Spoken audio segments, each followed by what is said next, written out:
Hello, and welcome back to another video, Sherlock Holmes and the Murder of Dr. John Watson. Please consider giving us a like, and let's get started. Chapter 1, The Sudden Loss. The crisp morning air hung still over 221B Baker Street, where the faint clatter of hooves on cobblestones filtered through the windows. Sherlock Holmes sat in his usual chair, a sheet of notes in his lap, and his pipe resting idly in his hand. The detective's mind was elsewhere, his sharp features betraying the concentration of a man deeply entrenched in thought.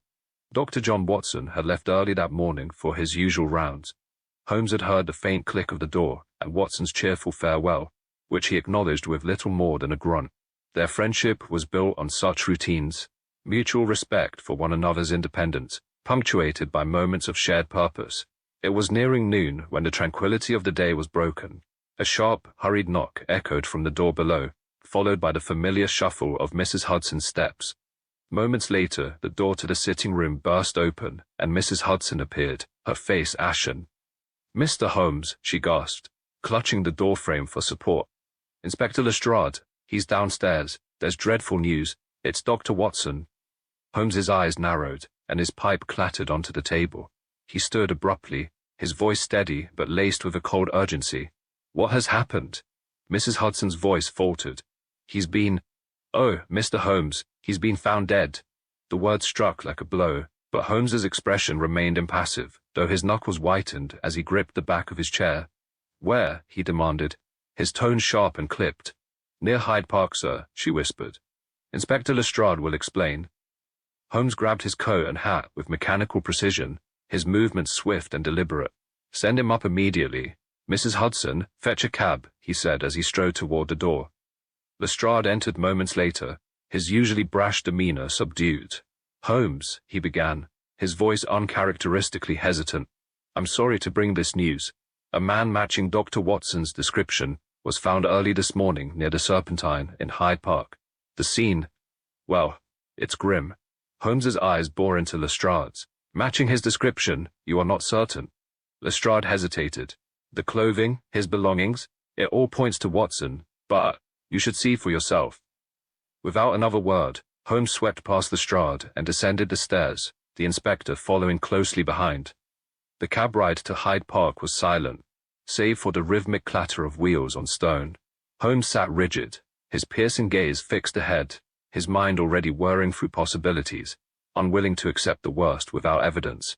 At the edge of the park, a small group of constables stood in a tight circle, keeping back curious onlookers. The scene was eerily quiet, the usual hum of the park muted by the gravity of the discovery.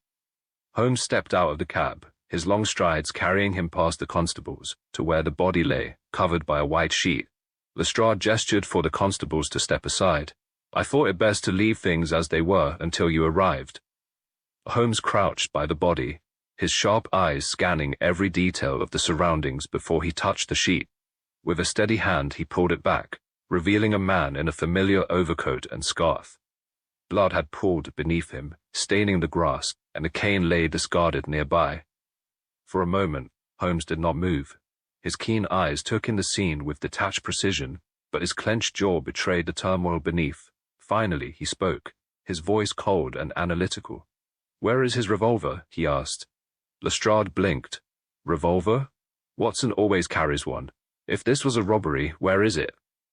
Holmes's tone was sharp, his mind beginning to piece together the incongruities. He inspected the body further, noting the angle of the wound and the blood pattern. The strike was deliberate, precise. This was no random attack. Holmes reached for a crumpled note lying near the body. He unfolded it carefully, his sharp eyes scanning the hastily scrawled words. "A man's strength is no match for inevitability." He handed the note to Lestrade, his lips pressed into a thin line. "This was left to mislead us.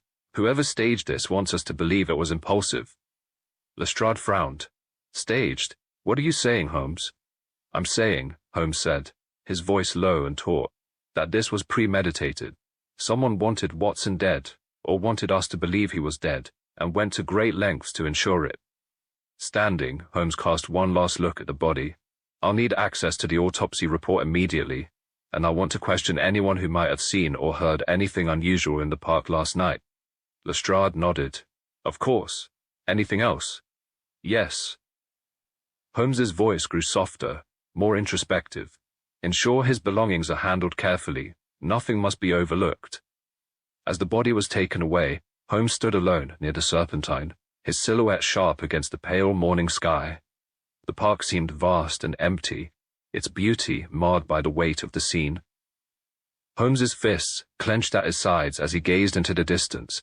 "I will find who did this, Watson," he murmured, his voice barely audible. "And I will make them pay." Without another word, he turned and walked away, the beginnings of a plan already forming in his brilliant but haunted mind. Chapter 2: Threads of Deception.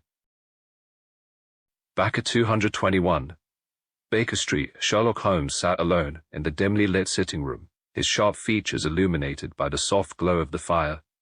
The events at Hyde Park weighed heavily on him, an unrelenting shadow hanging over his usually composed demeanor.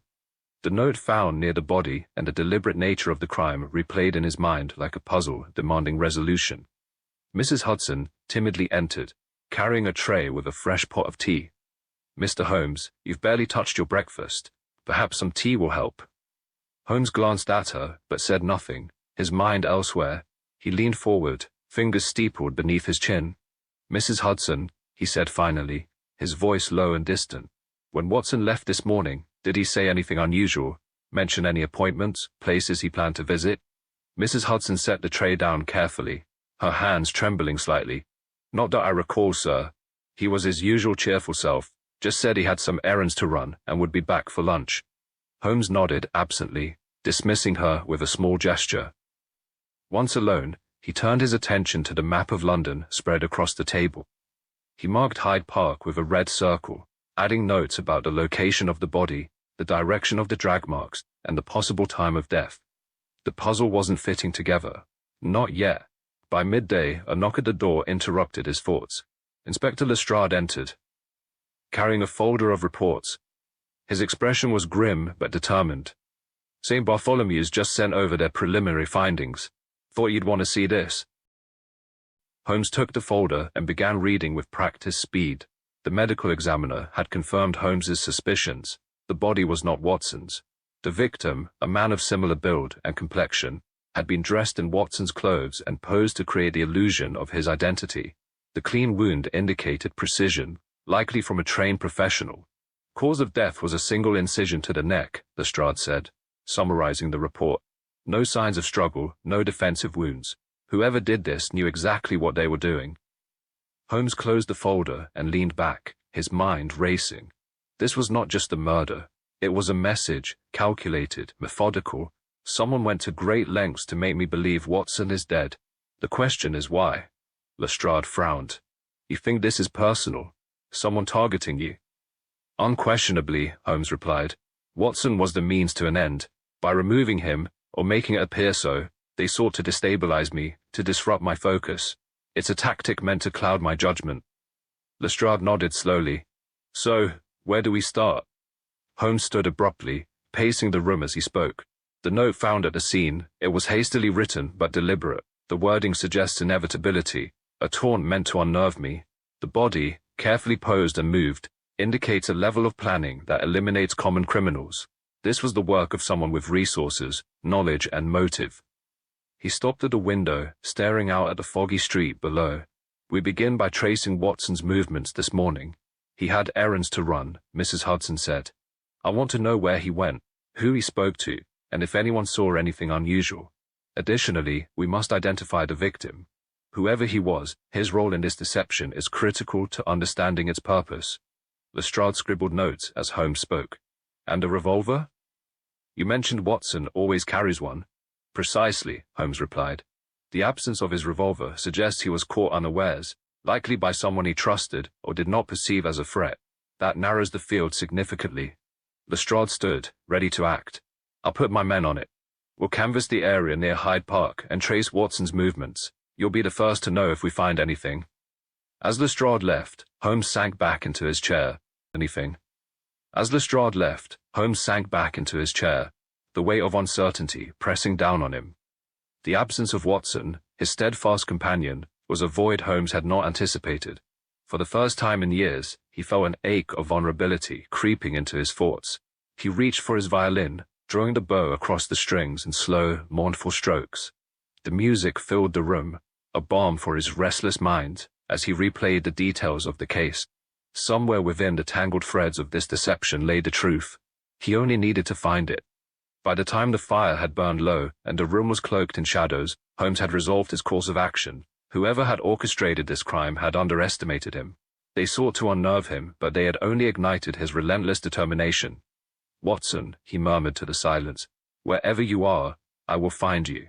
And whoever dared to play this game will regret it." Chapter 3. Tracing Watson's Footsteps.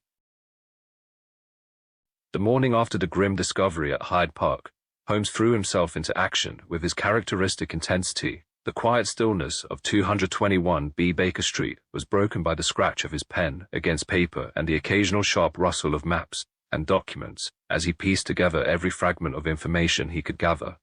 Inspector Lestrade arrived promptly, carrying updates from his officers. "We've traced a few witnesses, Holmes," he began, placing his notes on the table. "Two shopkeepers confirmed seeing Watson yesterday morning. He visited a tobacconist on Bond Street and then stopped at a nearby apothecary. After that, nothing." Holmes nodded, his sharp eyes scanning the notes. "Watson frequented both places. Nothing unusual there. What about his route after the apothecary?" Lestrade frowned. "That's where the trail goes cold. No one saw him leave.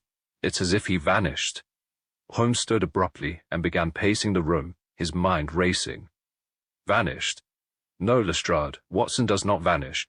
Someone intercepted him. This was planned." He stopped suddenly, turning to face Lestrade. "Did the apothecary notice anything unusual about Watson's demeanor?" Lestrade flipped through his notes. The clerk mentioned that Watson seemed in a hurry, as though he had somewhere urgent to be. Holmes's eyes narrowed. "Interesting. Watson would not rush unless he had a reason. What could have prompted such urgency?" He moved to his desk and began writing quickly. "I need a list of recent patients at the apothecary. It's possible Watson was there on behalf of someone else. Meanwhile, have your men search the route between Bond Street and the park. Any side streets, alleys, or carriages seen lingering must be investigated." Lestrade nodded, impressed by Holmes's precision. "And the body from Hyde Park? St. Bartholomew's should have more details by now." "Indeed," Holmes replied, grabbing his coat and hat. "We'll head there immediately. The victim's identity will tell us more about the perpetrator, and by extension, their motive." The ride to St. Bartholomew's was brisk, Holmes barely acknowledging Lestrade's presence as his mind whirled with possibilities. At the hospital, they were met by Dr. Stamford, the medical examiner. "The victim," Stamford began, leading them to the examination room, "was indeed dressed in Dr. Watson's clothing, but we've identified him as Henry Cartwright, a local clerk. Cause of death was a single incision to the carotid artery, clean and professional." Holmes frowned. "Cartwright, was he connected to Watson in any way?" "None that we could find," Stamford replied. "But there was something odd. The blood splatter patterns on the clothing don't align with the wound."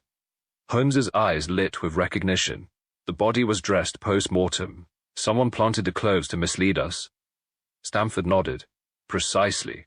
Back at Baker Street, Holmes pored over the new findings. "Lestrade, whoever orchestrated this is meticulous but has overplayed their hand. By leaving Watson's clothes, they wanted me to believe he was dead. But this game isn't over. Watson is alive, and I will find him." The case had taken a new turn, and Holmes felt the faintest flicker of hope amidst the growing shadows. Chapter 4. The First Clue. Sherlock Holmes spent the hours following his return from St. Bartholomew's in a state of intense focus. The revelation that the victim had been deliberately staged to resemble Dr. John Watson confirmed what Holmes had suspected all along. Watson was alive, but his disappearance was part of an elaborate scheme. The question remained, who was behind it, and why? Holmes sat at his desk, scrutinizing the list of patients recently served by the apothecary Watson had visited before vanishing. It was a mundane catalogue of names, but one stood out: Jonathan Hawthorne. A quick search through Holmes's archive revealed the name belonged to a man with ties to London's murky underworld, a former surgeon turned smuggler known for his discreet services to less than reputable clients. Lestrade arrived shortly after, his presence signaled by the hurried knock and creak of the door. "We've searched the route Watson took after the apothecary," he reported. Nothing definitive, but one witness mentioned seeing a dark carriage waiting outside for some time before leaving in a rush. Holmes looked up, his expression sharpening. A carriage? Did the witness know any distinguishing features? Lestrade frowned.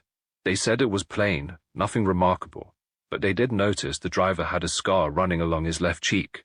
A scar, Holmes murmured, standing abruptly. That narrows it down significantly. Jonathan Hawthorne's associate, Georges Carr's Merrick, fits that description perfectly. Hawthorne must have intercepted Watson. Lestrade leaned forward, his tone skeptical. Hawthorne? Are you certain? Holmes gave him a sharp look. Hawthorne has the connections, the resources, and the skill to stage a crime scene as meticulous as the one in Hyde Park. If he's involved, we've taken the first step toward unraveling this conspiracy. Wasting no time, Holmes and Lestrade set out to track Hawthorne. They knew his preferred haunts, places where the desperate sought illegal remedies, and criminals nursed their wounds in secrecy.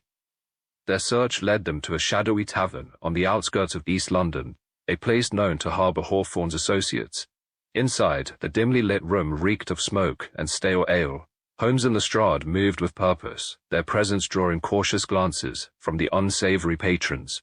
Holmes's sharp eyes scanned the room, quickly identifying Merrick seated in a corner, nursing a glass of whiskey.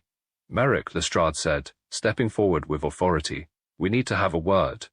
Merrick's scarred face twisted into a sneer. I don't talk to coppers. Holmes, calm but menacing, leaned in. You'll talk to me. You were seen driving a carriage near Bond Street yesterday morning. Where did you take Watson? Merrick's sneer faltered, and his eyes darted nervously. I don't know what you're talking about. Holmes's voice turned cold. You do, and unless you want me to inform your employer of your loose lips, or Lestrade to arrest you for aiding in a kidnapping, you'll answer me. Merrick hesitated, then muttered. Hawthorne hired me to move a man. Said he was important. Took him to a warehouse near the docks. Holmes straightened, his expression unreadable. The exact location. Merrick gave them the address, clearly eager to be rid of them. Holmes exchanged a glance with Lestrade. We move now. The journey to the docks was tense. The evening fog rolled in thick, shrouding the streets in a veil of mystery. When they arrived, the warehouse stood dark and foreboding, its windows shuttered and doors reinforced. Holmes approached cautiously, signaling Lestrade to keep his men at the ready. Using his lock-picking tools, Holmes quietly opened a side door. The interior was dimly lit, crates stacked haphazardly along the walls. Voices echoed from deeper within the building. Holmes motioned for silence as they moved closer, the shadows concealing their approach. Through a crack in the wall, Holmes spotted Hawthorne. He was speaking to another man, his tone authoritative. Keep him sedated. The longer he's out of the picture, the better. Holmes's breath caught. Watson, Holmes signaled Lestrade, who gestured for his officers to position themselves. When all was ready, Holmes pushed the door open, his voice ringing out. Jonathan Hawthorne, you're under arrest. The scene erupted into chaos. Hawthorne bolted, but Holmes was faster, intercepting him with a forceful grip. Lestrade's men subdued the others, and within moments, the warehouse was under control. Holmes's attention turned immediately to a small room at the back of the warehouse. Pushing the door open, he found a cot where Watson lay, pale but breathing. Relief flooded through him, though he remained outwardly composed. Watson, he murmured, kneeling beside his friend. You're safe now. Though Watson did not stir, Holmes knew this was only the beginning of uncovering the truth. As the fog outside thickened, Holmes's resolve hardened. Hawthorne was merely a pawn. The mastermind behind the scheme remained hidden, and Holmes would not rest until they were exposed. Chapter 5. The Awakening. The dim light of dawn filtered through the warehouse's grimy windows as Sherlock Holmes stood over the cot where Dr. John Watson lay unconscious. Watson's face was pale, his breathing shallow but steady. Relief washed over Holmes, but it was fleeting. Questions loomed, demanding answers. Lestrade entered the room, his expression both cautious and concerned. He's alive then? Holmes nodded.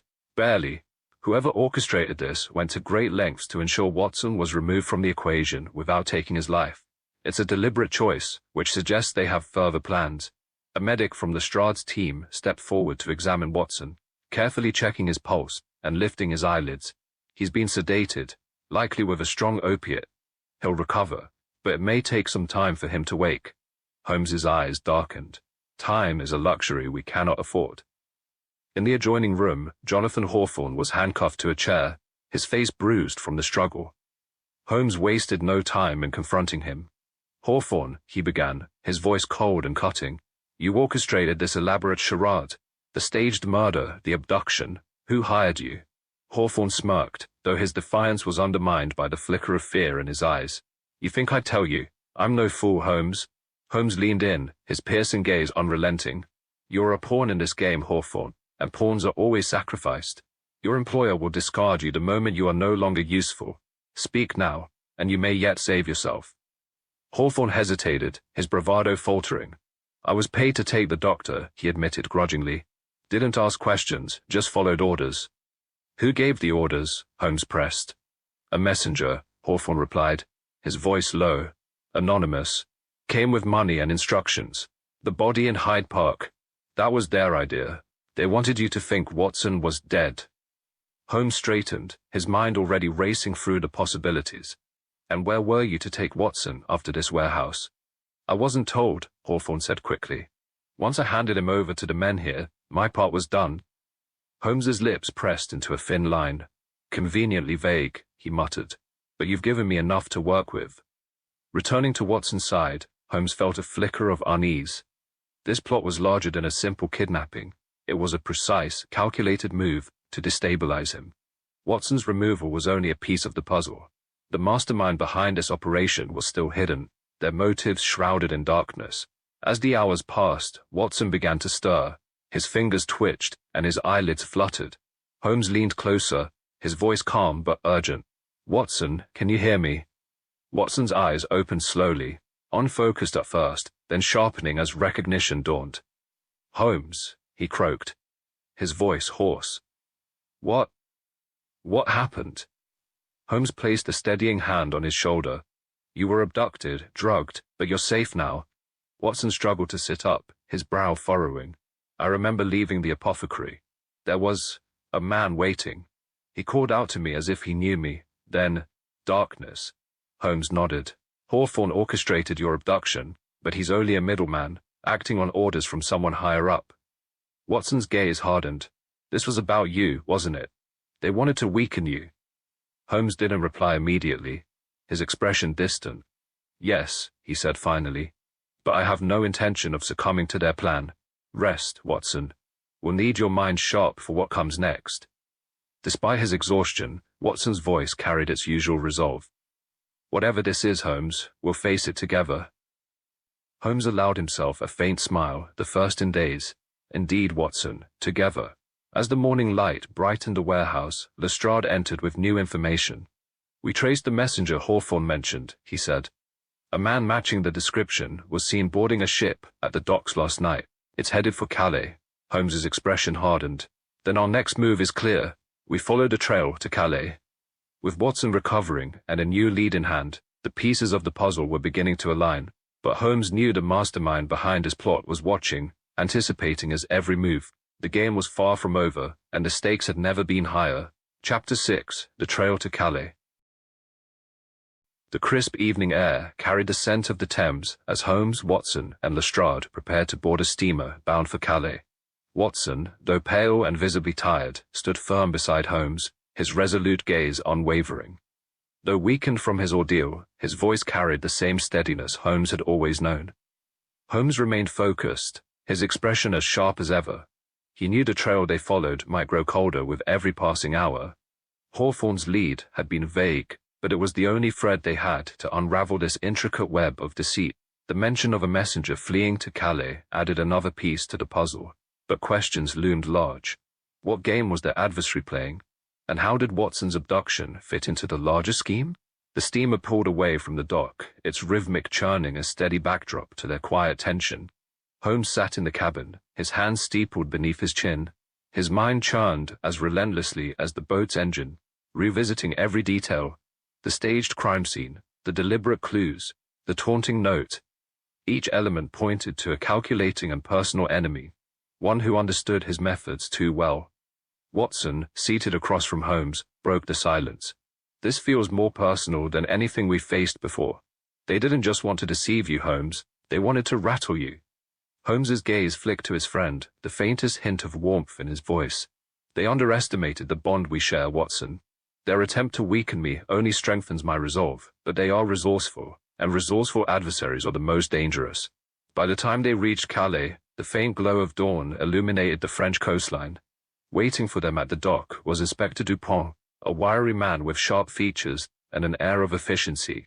He wasted no time, leading them to a quiet corner to discuss the situation. A man matching the description of your messenger was seen entering a chateau on the outskirts of the city, Dupont informed them. The property is isolated and guarded, but its activity has been unusual. Carriages arriving at odd hours, no official ownership records. Holmes's interest was piqued. A secluded chateau with hidden dealings aligned perfectly with their investigation. Without hesitation, the group set off toward the location, the atmosphere thick with anticipation. The chateau stood imposing against the dimming evening sky. Its stone facade was cold and uninviting, the windows dark save for a faint light in one upper room. Holmes signaled for caution as they approached, his sharp eyes scanning the grounds for any signs of movement. Using his lock-picking tools, Holmes quietly opened a side door, and the group slipped inside. The air was heavy with the scent of damp wood and stale tobacco. They moved carefully, their footsteps muffled on the stone floor. Holmes's keen senses were attuned to every creak and rustle, his mind piecing together the layout of the building from the faint echoes. As they approached a room at the end of the hall, voices filtered through the thick wooden door. Holmes motioned for silence, listening intently. The conversation was muffled, but the words sedation and keep him hidden caught his attention. His eyes narrowed. Holmes signaled for Lestrade and Dupont to take position. With a sudden burst of movement, he kicked the door open. The room was cluttered with maps and papers, and the occupants leapt to their feet in alarm. Among them was the messenger Hawthorne had described, a wiry man with a scar down his temple. Chaos erupted as the men tried to flee. Lestrade and Dupont acted swiftly, subduing the occupants while Watson, revolver in hand, held his ground with practiced calm. Holmes strode toward the messenger, his tone icy and commanding. "The game is over. Tell me who orchestrated this." The man's defiance faltered under Holmes's unrelenting gaze. "You think you've won?" he sneered. "This is only the beginning. She's planned everything." Holmes's eyes narrowed. "Who is she?" The messenger hesitated before muttering, "La Dame Rouge, the Red Lady. She knows you, Holmes. She studied you." The words sent a chill through the room. Holmes straightened, his mind racing. The name was unfamiliar, but the implications were clear. Whoever this Red Lady was, she had orchestrated Watson's abduction with precision, and she understood Holmes's strengths and weaknesses. As Lestrade and Dupont secured the remaining men and confiscated the documents, Holmes turned to Watson. Their eyes met, and in that moment, an unspoken resolve passed between them. The game had entered a new phase, and their adversary was unlike any they had faced before. With the chateau cleared and new leads in hand, Holmes stood at the edge of the property, his silhouette outlined against the moonlit sky. "La Dame Rouge," he murmured to himself. "Whoever you are, you've miscalculated. The game is far from over." Chapter 7, The Red Lady's Gambit. The documents confiscated from the chateau revealed a sophisticated network of operations. Maps of London, detailed notes on Holmes's habits, and a disturbing level of knowledge about Watson were scattered across the pages. But among the mess of papers, one stood out, a single red envelope embossed with a serpent entwined around a crescent moon. Inside was a handwritten note. "Mr. Holmes, you play the game well, but every move you make brings you closer to checkmate. Come to Chateau de Rouge if you seek answers. Alone.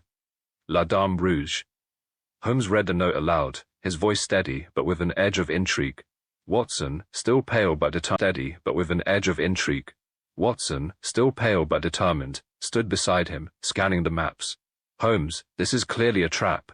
She's luring you out, isolating you." "Of course, Watson," Holmes replied, his lips curling into a faint smile. "But traps, when anticipated, can be turned against their makers. La Dame Rouge wants a meeting, and I intend to oblige her." Lestrade frowned, his arms crossed. "You're not seriously going alone, Holmes. That's exactly what she wants." Holmes turned, his expression firm. "I have no intention of giving her what she wants, Lestrade, but to outmaneuver her, I must appear to play her game. The group devised a plan. While Holmes would go to Chateau de Rouge as instructed, Watson, Lestrade, and Dupont would position themselves nearby, ready to intervene at the first sign of danger. The chateau, located deep in the French countryside, was isolated, a perfect setting for the confrontation La Dame Rouge had orchestrated. The following evening, Holmes arrived at the Chateau de Rouge, its imposing red stone walls glowing faintly under the moonlight. The structure was an architectural marvel, with Gothic spires and intricately carved gargoyles that seemed to leer down at him. The silence was palpable, broken only by the occasional hoot of an owl. Holmes approached the heavy iron gates, which creaked open as if on cue. A shadowy figure emerged, a tall man dressed in a black suit, his face obscured by a mask. Without a word, he gestured for Holmes to follow. Inside, the chateau was eerily beautiful. Crimson tapestries adorned the walls, and a massive chandelier cast flickering light across the marble floor. Holmes's escort led him to a grand drawing room, where a figure sat poised in a high-backed chair, her face hidden by the dim light and a delicate lace veil. La Dame Rouge, I presume, Holmes said, his voice calm but probing. The woman rose gracefully, stepping into the light. She was striking, her crimson gown flowing like liquid fire, her piercing green eyes fixed on Holmes with a mix of amusement and challenge. "Mr. Holmes," she said, her voice smooth and commanding, "you've impressed me. Few men would come here knowing the risks." Holmes inclined his head slightly. "Few men are as curious as I." She smiled, though it did not reach her eyes. "Curiosity can be a dangerous trait, but I suspect you thrive on danger." Holmes's sharp eyes flicked to her hands, noting the faint scar on her left palm and the way she toyed with a small dagger. "You've gone to great lengths to orchestrate this game," he said. "Kidnapping Watson, staging his death, all of it designed to provoke me. Why?" Her smile faded. "Because you're a threat, Holmes. To men like me, powerful men who operate in the shadows. My associates feared your interference, but I saw an opportunity to test you, to see if you could be broken." Holmes stepped closer, his voice colder now. "And yet, here I stand. Your test has failed." Her expression hardened, but there was a flicker of admiration in her eyes. "You're right. You're resilient, Mr. Holmes, but everyone has a breaking point." At that moment, the doors burst open, and several armed men stormed in, their pistols trained on Holmes. La Dame Rouge's smile returned, this time laced with triumph. "You should have brought reinforcements." Holmes remained unfazed. "Who says I didn't?" Before she could react, a loud crash echoed through the chateau. Watson, Lestrade, and Dupont burst in from a hidden passage, their weapons drawn. Chaos erupted as Lestrade's men engaged the guards, and Dupont apprehended the masked man who had escorted Holmes. In the commotion, La Dame Rouge attempted to slip away, but Holmes was faster. He cornered her near a hidden staircase, his piercing gaze locking onto hers. "The game is over, madame." She laughed softly, her composure unshaken. "For now, perhaps, but this is only the beginning." Before Holmes could restrain her, she pulled a concealed lever, and the floor beneath her gave way, plunging her into the darkness below. Holmes rushed to the edge, but the trapdoor had sealed, leaving no trace of her. As the dust settled, Watson approached Holmes, his revolver still in hand. "She escaped," he said, his tone heavy with frustration. Holmes nodded, his expression thoughtful. "For now. But she's left enough behind for us to dismantle her network." This was not a victory for her. Lestrade joined them, holding the confiscated documents. "These will keep us busy for months, but do you think she'll resurface?" Holmes's lips pressed into a thin line. "Undoubtedly. La Dame Rouge is too ambitious to disappear entirely, but next time we'll be ready." As they left the chateau, the first rays of dawn broke over the horizon. The game with La Dame Rouge had ended, but Holmes knew another would begin. For now, though, he took solace in Watson's presence by his side, their partnership unbroken despite the trials they had faced. Chapter 8: The Aftermath. The return to London was quieter than expected. The chateau's dark secrets, captured in a trove of documents and evidence, had revealed the breadth of La Dame Rouge's network. Though she had escaped, the foundations of her operation were shaken, and her associates would soon face justice. For Sherlock Holmes and Dr. John Watson, however, the journey home was a time for reflection. Back at 221 B Baker Street, the familiar scent of tobacco and the comforting crackle of the fireplace greeted them. Holmes stood by the window, his silhouette sharp against the morning light. his expression distant as he watched the city begin its day. Watson, now fully recovered, sat in his chair, observing his friend with concern. "She got away, Holmes," Watson finally said, breaking the silence. "And yet, you seem not at peace, but less troubled than I expected." Holmes turned slightly, his sharp eyes meeting Watson's. "Because, my dear Watson, she left behind more than she intended. Her escape was calculated, but it came at a cost. The documents we recovered detail her operations, her contacts, her financial movements. We may not have her, but we have her empire in our grasp." Watson nodded, though his brow furrowed. "Do you think she'll strike again? Try to rebuild?"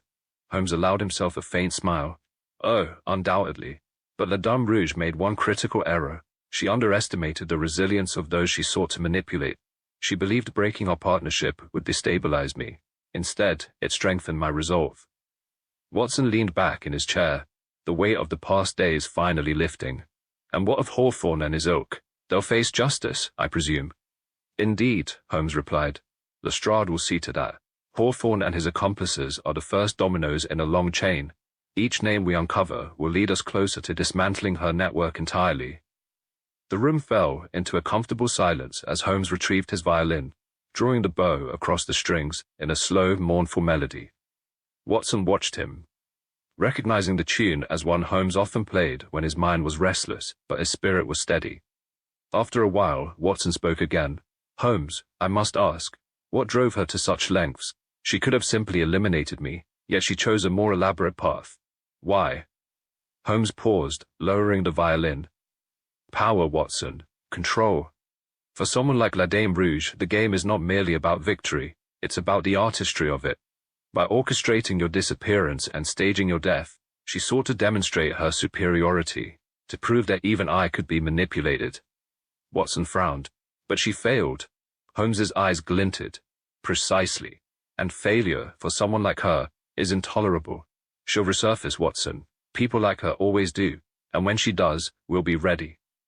A knock at the door interrupted their conversation. Mrs. Hudson entered, her face bright despite the early hour. "Inspector Lestrade is downstairs, Mr. Holmes. Says he's got news." Holmes set his violin aside and gestured for Watson to follow. In the sitting room, Lestrade stood with a satisfied expression, holding a thick folder. "We've already started raiding her contacts," he said, placing the folder on the table. "A few of them are talking. If she thought she could hide, she was mistaken." Holmes flipped through the pages, his sharp mind quickly cataloguing the information. "Excellent work, Lestrade. This will accelerate the process." "And the messenger?"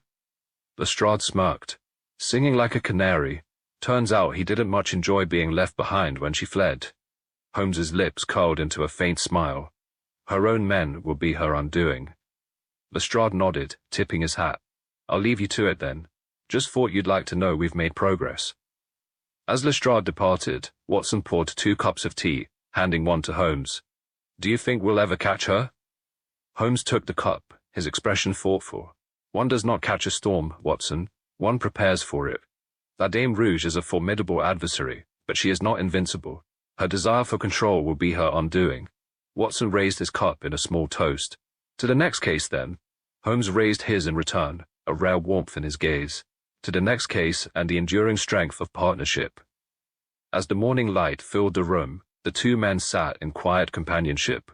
The game with La Dame Rouge was far from over, but for now they had won an important battle. Together they had faced the darkness and emerged stronger, their bond unbroken by the trials they had endured. Whatever challenges lay ahead, they were ready to meet them, side by side.